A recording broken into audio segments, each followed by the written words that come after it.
Water wheels are as old as civilizations. They're common both in the East and the West. What's new in 18th century Europe is an attitude to how they should be used. You have large numbers of relatively small producers who absolutely depend for their competitive advantage on the amount of work they're getting out of their local wheel.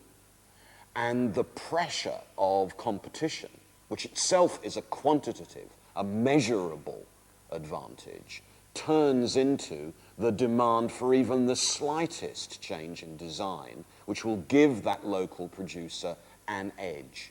And it's exactly the philosophy of the edge that seems to drive 18th century European engineers, technicians, entrepreneurs, capitalists in their search for even the most minute advantage, because that can then be multiplied, scaled up. One can start to sell one's own water wheel designs to other people who use wheels, and it's that very rapid feedback of even the slightest advantage that seems to provide some of the momentum behind the new industrialization of that period.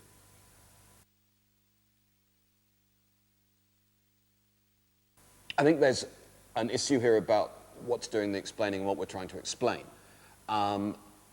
We're simultaneously looking at the emergence of a new kind of consciousness in a certain class in Europe, which are the industrialists, the entrepreneurs, the people for whom subtle advantages over competitors are worth everything.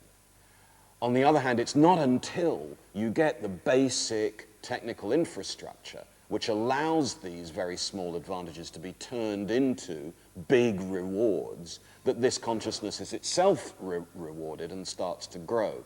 So I think, yes, there is a way of explaining a certain kind of difference between East and West on the basis of the very widespread sensibility in 18th century Europe that small advantages can turn into big returns. And I don't think we see that in the Eastern societies of exactly the same time. But I would also argue that before that sensibility arises, you need the very strong sense that the world is a set of nested machines. The machine philosophy goes along with the philosophy of profit, because without the machine philosophy, you don't see natural forces as forces of production. You don't see the fall of a waterfall or the boiling of steam as intensely something from which a profit can be made. So that when Matthew Bolton says, "I sell what every man wants, power," and he says it to Dr. Johnson in the 1780s, he's pulling together the machine philosophy. Power means what you can generate from designing better machines, and the entrepreneurial philosophy. I sell power. I'm an entrepreneur. And I think it's the extraordinarily rich alliance of those two ideas. The world's a machine. You can make a profit out of using its forces. That distinguishes Western and Eastern approaches to these problems.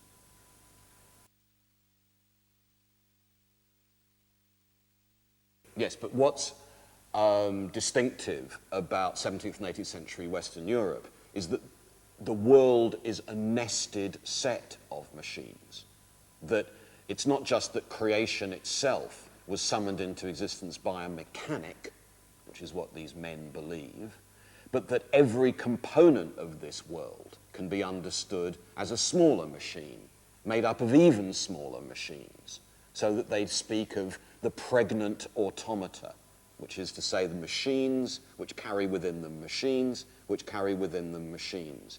And the idea that every single component, the waterfall, the boiling steam, the motion of rocks, the way in which metal works, all that is basically mechanical and can therefore be understood through the use of machines, so that you constantly analogize between the devices humans make and the devices which appear in nature. And therefore, you can get profit out of one because you can get profit out of our machines, that, I think, is distinctive.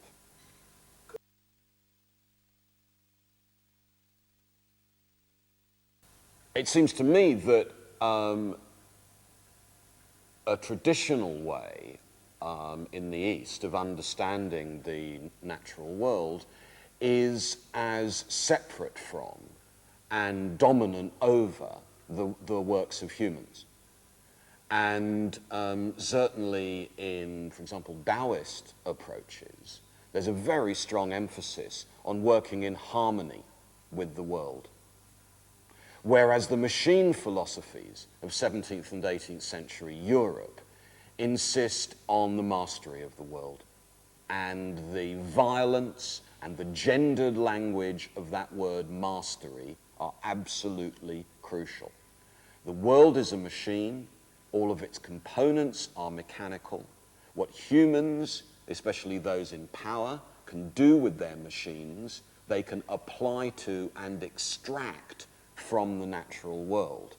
They can understand, measure, direct, and control it. And I think that contrast between perhaps a harmonic and a mechanistic worldview goes some way, by no means all the way, goes some way to explain this difference.